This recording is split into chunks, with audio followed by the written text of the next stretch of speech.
I've always really liked the idea of Highfolk, which is one of the places on the map behind me, and I want to talk about it today on Greyhawk Rock.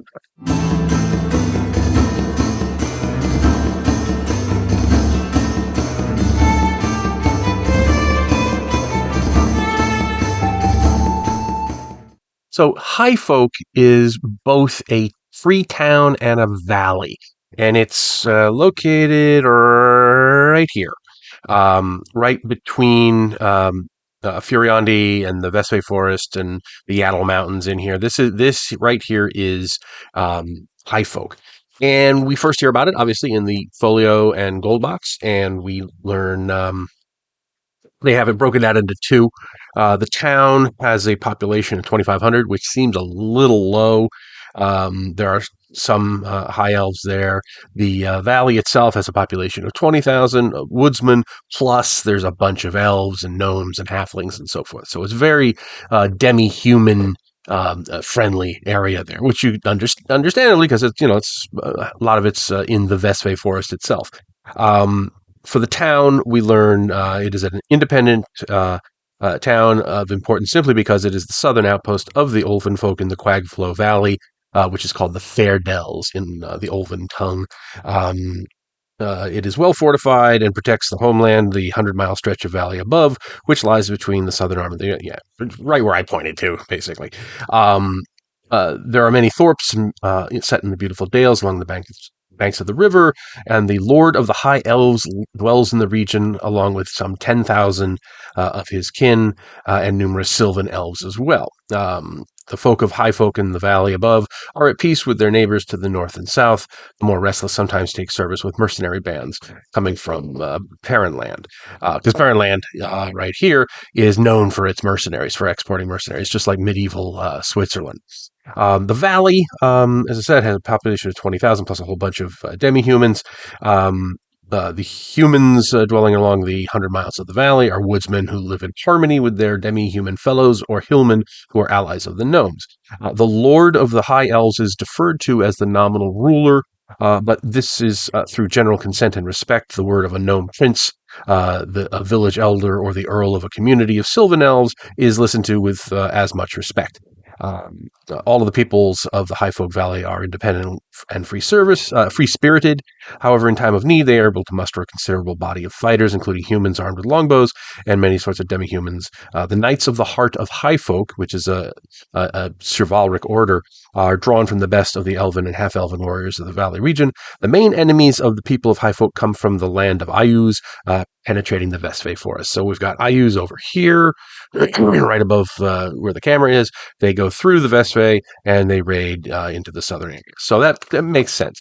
I don't know why I've always been attracted to this area.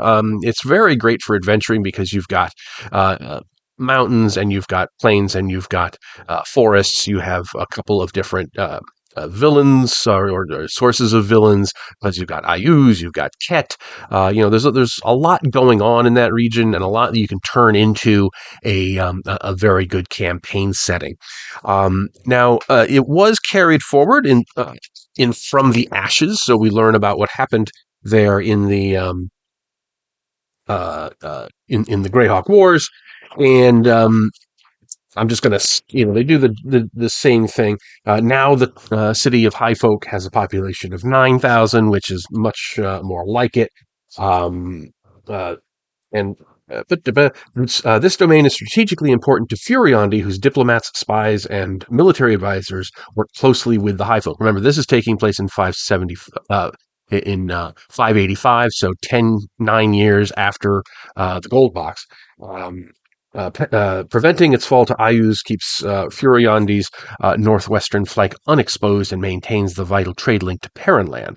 Furiondi needs the product of the forest, especially its strong woods, and then we get some more repeats from the Gold Box. The Practive Greyhawk did not set precise boundaries for Ayus and the Highfolk within the Vesve, for the simple reason that no accurate map of the internal features of the forest exists.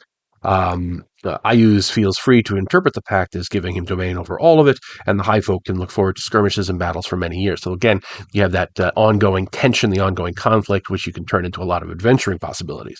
The town of Highfolk is also important as a stop-off point for adventurers heading into the Yattles or the Klatspurs. So again, you've got these big mountain ranges here, which is going to bring in a lot of adventurers because don't forget, we also have the ruins of Igwilv's empire in there, S4, Lost Caverns of Sajkonth.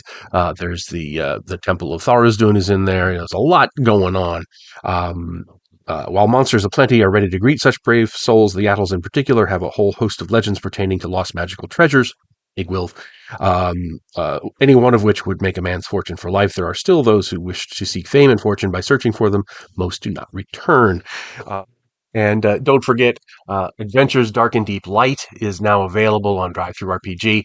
It is a 170-page book. It's all in one. It's got races, classes, monsters, rules, magic items. It's an all-in-one game, self-contained. You can play this for years and years and years, or you can use this as an intro to step up to the core rules and the core bestiary.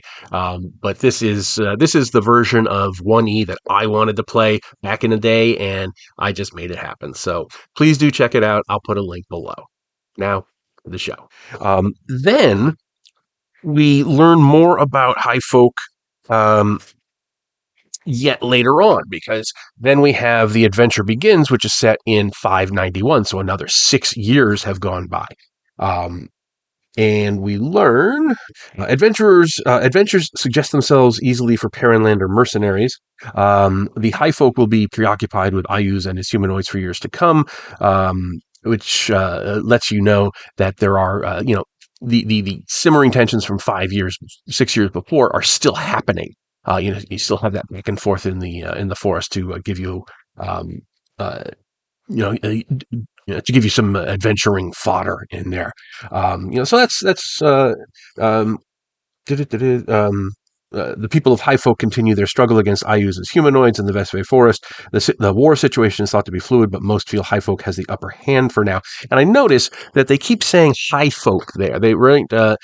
They don't really go into Furiondi getting involved in that. So it's like Furiondi has kind of passed on the baton of protecting the forest to Highfolk alone.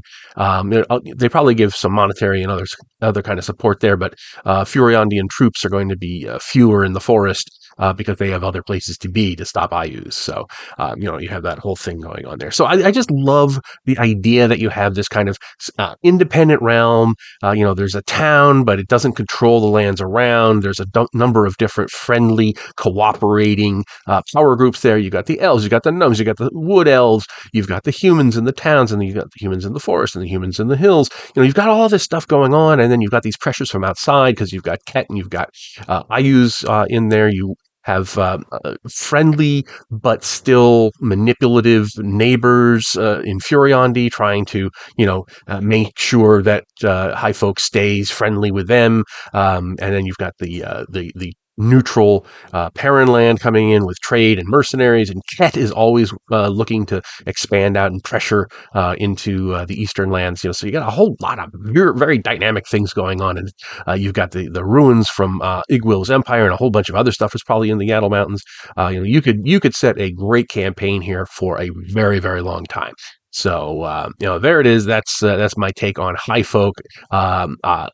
Definitely do check it out as a possibility for your next campaign setting. So anyway, hope you enjoyed this one. Please let me know what you think in the comments. I hope you're all having a wonderful, wonderful day, and stay safe from Pinkerton. Thanks for watching today's video. Please remember to hit the like button and subscribe to the channel. Below you'll find links to my Patreon, which helps make these videos possible. You'll also find the web store where you can buy my books, and my blog where you'll find all sorts of free downloads and other articles. Thanks, and have a great day.